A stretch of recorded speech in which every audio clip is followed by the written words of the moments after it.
बिस्मिल्लाहिर्रहमानिर्रहीम, अस्सलाम वालेकुम। कैसे हैं आप सब? आई होप आप सब ठीक होंगे, खैरियत से होंगे और अपना बहुत ख्याल रख रहे होंगे। Welcome back to my channel flavour 365। मौसम हर जगह तब्दील हो चुका है और सर्दी का राज है, तो आज हम बना रहे हैं एक ज़बरदस्त किस्म की रेसिपी जो कि मेरी फैमिली की रेसिपी है और मेरी अम्मी जान बहुत टेस्टी बनाती हैं। तो आज हम बना रहे हैं लजीज ईजी रेसिपी पाए की। तो जी यहाँ पे मैंने ले लिए हैं 2 अदद पाए, जिनको मैंने मार्केट से अच्छे तरीके से साफ़ करवा लिया था। इसके बाद आपने इसको घर में लेके आना है और इसको वॉश करना है ताकि इसमें किसी भी किस्म के जो बाल होते हैं वो ना लगे रहें। टेस्ट के हिसाब से सबसे बेहतरीन पाए जो होते हैं वो भैंस के होते हैं और यहाँ पे मैंने इस्तेमाल किए हैं गाय के पाए। अब इसके अंदर हम डाल रहे हैं स्पाइसेस। तो यहाँ मैंने डाली है 2 चम्मच भर के हल्दी। इसके अलावा हम इसके अंदर डालेंगे 2 चम्मच भर के नमक, और नमक भी हमने 2 चम्मच भर के डाल दिया है। और पानी अब हमने इसके अंदर डालना है अच्छा खासा, ताकि जो है ये पाए हमारे अच्छे तरीके से बॉईल हो जाए इसी के अंदर। और हमने इसको बॉईल करना है ओवरनाइट। अगर आपने ओवरनाइट नहीं करना है तो कम से कम 6 से 8 घंटे आपने इसको पकाना है। यहाँ पे हमने इसे चूल्हे पे चढ़ा दिया है और इसके अंदर उठ गया है उबाल आ जाने के बाद हमने इसको कवर कर देना है और पकने के लिए छोड़ देना है 6 से 8 घंटे के लिए, या आप ओवरनाइट भी छोड़ सकते हैं। इतनी देर इसको बॉईल करने का रीज़न ये है ताकि जो इसका यखनी है या अरोमा है वो अच्छा सा इसमें उतर जाए। और तैयार हो जाने के बाद इसकी यखनी कुछ इस तरह की नज़र आएगी।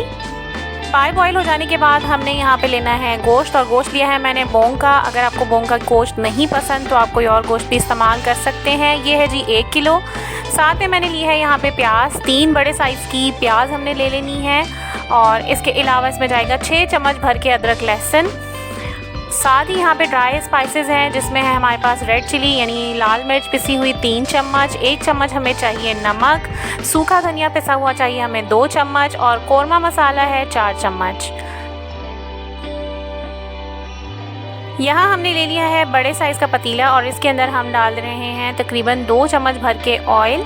और ये जो कुकिंग के लिए हम स्पून इस्तेमाल करते हैं मैंने वो लिया है। इसके साथ ही मैं इसके अंदर डाल रही हूँ प्याज इसमें डाल देने के बाद हमने इसे करना है गोल्डन ब्राउन, और इसको अच्छे तरीके से हमने भून लेना है। कच्चापन नहीं होना चाहिए प्याज में। प्याज जितनी अच्छी क्रिस्पी फ्राई होगी उतना अच्छा टेक्सचर इसका बनेगा दही के साथ मसाले में। और हमने ऑयल जो यहाँ पे कम लिया है उसका सबसे बड़ा रीज़न ये है कि जो गाय का गोश्त होता है उसमें ऑलरेडी कोलेस्ट्रॉल की क्वांटिटी काफ़ी ज़्यादा होती है, यानी फैट्स होते हैं। तो जो हमने पाए बॉईल होने के लिए रखे हुए हैं वो भी अपना ऑयल छोड़ेंगे उसके अंदर, और रोगन हमारा अच्छे तरीके से एडजस्ट हो जाएगा। हमें ऑयल एक्सेस इसके अंदर डालने की ज़रूरत नहीं पड़ेगी। तो प्याज यहाँ पे हमारी हो चुकी है ब्राउन, और जैसे ही अच्छी से इसके अंदर कलर आ जाता है मज़ीद हम इसको कर लेंगे डिश आउट। कोशिश करेंगे इसको डिश आउट कर लें पेपर के ऊपर। जो आपके पास अगर बटर पेपर नहीं है, नॉर्मल वाला पेपर है, तो उसमें उसको डिश आउट कर लें ताकि जो एक्सेस ऑयल है प्याज का वो भी ड्रेन हो जाएगा और साथ ही ये क्रिस्पी भी हो जाएगी। तो सारी जो प्याज है कि उसको मैंने निकाल लिया है। और अब इसी ऑयल के अंदर हमने जो गोश्त हैगा बोंग का गोश्त वो हम इसके अंदर डाल दे रहे हैं। दूसरी चीज़ है कि अगर आपको बोंग का गोश्त नहीं पसंद तो आप इसके अलावा भी इसके अंदर गाय की किसी और पोर्शन का गोश्त इस्तेमाल कर सकते हैं, यानी रूखा गोश्त भी आप यूज़ कर सकते हैं।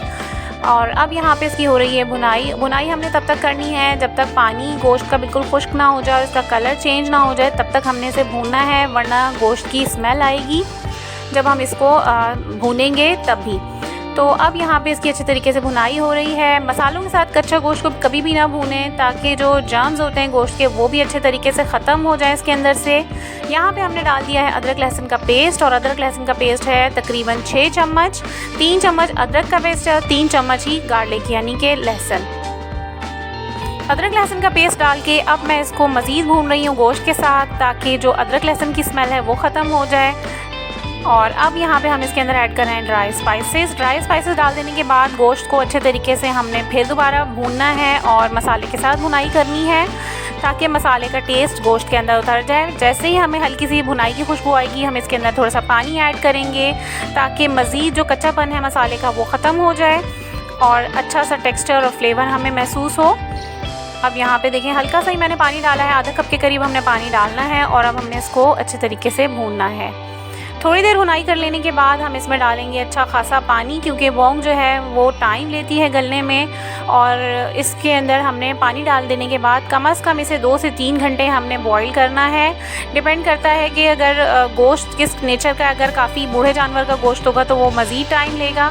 यहाँ पे मैं पानी डाल दे रही हूँ उसके अंदर अच्छा खासा, इतना पानी डाला है कि गोश्त पूरा डिप हो चुका है इसके अंदर। और अब हम मज़ीद थोड़ा सा पानी ऐड करेंगे। देखें इस तरीके से आपने पानी इसमें डाल देना है और इसको घुमा देना है स्पून के साथ, ताकि अच्छे तरीके से सारा जो मिक्सचर है वो यकजा हो जाए।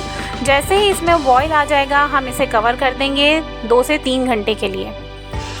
उबाल इसके अंदर आ चुका है और अब हम इसे चला दे रहे हैं स्पून की मदद से, थोड़ा सा मिक्स करेंगे और मिक्स कर देने के बाद मैंने इसे कवर कर देना है 2 से 3 घंटे के लिए। और यहाँ पे अब हम इसे कवर कर देते हैं। जब तक गोश्त गल रहा है यहाँ पे मैंने ले लिया है 1 पाव के करीब दही, और पूरा पैकेट दही का मैंने इसमें डाल दिया है। और इसके अंदर हम ऐड कर रहे हैं प्याज, जो कि हमने फ्राई करके रखी है। सारी प्याज आपने इसमें डाल देनी है और बहुत कम पानी के साथ आपने इसको कोशिश करना है कि ग्राइंड करें, ताकि बहुत ज़्यादा पानी से ना मसाला अच्छा टेस्ट नहीं देता। कम से कम पानी का यूज़ करें। अब यहाँ पे देखें जी, ये बोंग की गोश्त की कंडीशन कुछ इस किस्म की है, थोड़ा सा गला है लेकिन कम्प्लीटली कुक नहीं हुआ है। और अभी हमने इसको मज़ीद पकाना है, तो हम इसे कवर कर देंगे। थोड़ा सा धुआं इसमें बहुत ज़्यादा निकल रहा है। अब यहाँ पे जी हम इसे दोबारा कवर करेंगे। देखें इसकी कंडीशन कुछ इस किस्म की है, तो मज़ीद इसे कवर कर देंगे और पकने देंगे।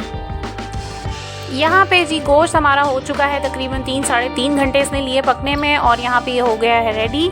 और इसकी कंडीशन कुछ इस तरह की है। अब यहाँ पे हम इसके अंदर ऐड कर रहे हैं दही और प्याज का मिक्सचर, जो पेस्ट हमने बना के रखा है, इसको ऐड कर देंगे। पानी हमने अभी इसके अंदर नहीं डालना है, ताकि अच्छे तरीके से इसकी भुनाई हो जाए। अब ये सारा मिक्सचर गोश्त के साथ हम मिक्स करेंगे और इसको अच्छा सा भून लेंगे। भुनाई हमने इसकी काफ़ी देर तक करनी है, ताकि लजीज किस्म की खुशबू भी आपको आने लगेगी और इसका कलर और इसका टेक्सचर चेंज होता हुआ आपको नज़र आएगा। ऑयल बहुत ज़्यादा नहीं आएगा, क्योंकि हमने ऑयल इसमें ऑलरेडी कम डाला है, तो ऑयल ना होने के बराबर आपको इस पर नज़र आएगा। भुनाई आपने काफ़ी देर तक करनी है, 20-25 मिनट इसकी भुनाई करें, ताकि इसमें से खुशबू अच्छी सी उठने लगे। और इसके बाद जो थोड़ा सा दही था और पानी था, उसका मिक्सचर ही मैंने पानी के साथ करके इसमें डाल दिया है। और अब मैं इसकी दोबारा से कर रही हूँ भुनाई। भुनाई बहुत ज़्यादा करनी है हमने, ताकि अच्छा सा फ्लेवर आए। जितना अच्छा गोश्त भुनेगा उतना अच्छा उसका फ्लेवर आएगा। जैसे ही हमारे पास गोश्त कम्प्लीटली कुक हो जाएगा, यानी उसकी भुनाई कंप्लीट हो जाएगी, तो उसके अंदर हमने ऐड करना है जो पाई का पानी है, यानी जो हमने यखनी बना के रखी पाई के साथ, उसको ऐड करना है। हड्डियाँ आपने इसमें डायरेक्ट नहीं डालनी है। तो अब यहाँ पे हमने एक स्ट्रेनर ले लिया है, उसकी मदद से हम डाल दे रहे हैं सारा पानी, यानी यखनी जो हमने पाई की बना के रखी हुई है। स्ट्रेनर लगाने की वजह बेसिक ये है कि अगर हड्डियों का हल्का सा भी जो क्रंच सा होता है या टूट जो जाती हैं हड्डियाँ, वो इसमें आराम से छन जाए और आपको खाने के टाइम पे परेशानी ना हो। और यहाँ पे जी ये सारी यखनी हम इसके अंदर डाल दे रहे हैं। उसके बाद हमने इसके अंदर जो हड्डियाँ हैं पाई की, और उसको ऐड कर देना है। सेकंड ये कि आप इसके अंदर से गोश्त निकालें और जो गूदा होता है उसको निकालें, वो आप इसमें ऐड कर दें। तो अब इसको हमने पकाना है 15 से 20 मिनट कवर करके। 15 से 20 मिनट बाद पाए हमारे हो चुके हैं रेडी, और अब हम इसे करते हैं डिश आउट। सो व्यूवर्स, अल्हम्दुलिल्लाह लजीज़ किस्म के पाए हमारे हो चुके हैं रेडी, और आप इसे इस्तेमाल कर सकते हैं कुलचे और नान के साथ। मैंने यहाँ पे नान इस्तेमाल किए हैं। ये बहुत ही टेस्टी और फ्लेवरफुल से लगते हैं। 12 अफराद की सर्विंग के लिए ये काफ़ी हैं। आप इसको दावतों में बनाएं, मेहमानों के लिए घर में बनाएं। एक दफ़ा लाजमी ट्राई करें, आपको ये बहुत पसंद आएंगे। उम्मीद है कि आज की रेसिपी आपको पसंद आई होगी। अगर आपको ये रेसिपी पसंद आई है, कमेंट्स के ज़रिए लाजमी बताइएगा। चैनल को लाइक, शेयर एंड सब्सक्राइब करना बिल्कुल भी मत भूलिएगा। अपना रखिएगा बहुत ख्याल। अब तक के लिए इतना ही। अल्लाह हाफ़िज़।